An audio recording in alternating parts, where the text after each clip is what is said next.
بله برادر. الو. بله. سلام علیکم. و علیکم السلام. اکا سوزی تنجی سلامت شد خوبان. میشه و خدا را شکر. همین سخنای شما هم قد دردیم که کی همین آدمی که بردگی از محکم کردن کو والله قسم میخورم اکا اصلا چه خیلی بگم اکا این دردم نمیدونم چه خیلی بفهمونم که در تو علم کردن کی آدمایی که خدمت میکنن بردن همه محکم کردن اکا فکر میکنن که مردم تمام ترسیدگی هم نه هیچ که ترسیدگی نیست. بله. با این راه پیش نمیروه.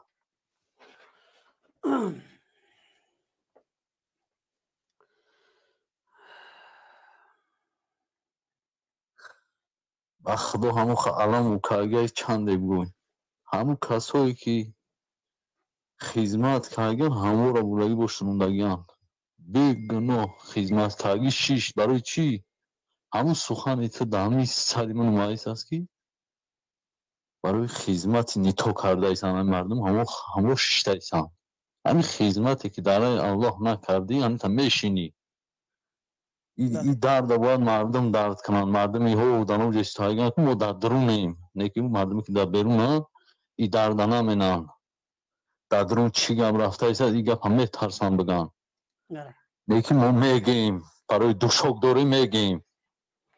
از داخل وطن صحبت داری برادر؟ کنش نه. خیلی خوب. ما افتخار میکنم به شما جوان مردا فقط به احساساتی داده نشین و حتما یک روز شما به این اسلام حتما یک روز لازمین. رسالت پیغمبر حتما شما باره جوان مردا به دیگه نسل میرسونه. اینه که امروز تصمیم های گرفتگی هن و چند نفر دیگر بازوهای حکومت ایرا پدیش که کده ایسودن که ها کاری خوب کردگی اینا فراموش کردگی هستن که این پاشونه در گلیم خدا مونده ایسودن و خداوند میگه که انا نحن نزلنا الذکر و انا له لحافظون. ما نازل کردیم این قرآن را، یعنی در داخل قرآن هر چی که باشه این از جانب خالق ما نازل شدگی هست و او کسی که این قرآن را حفاظت میکند.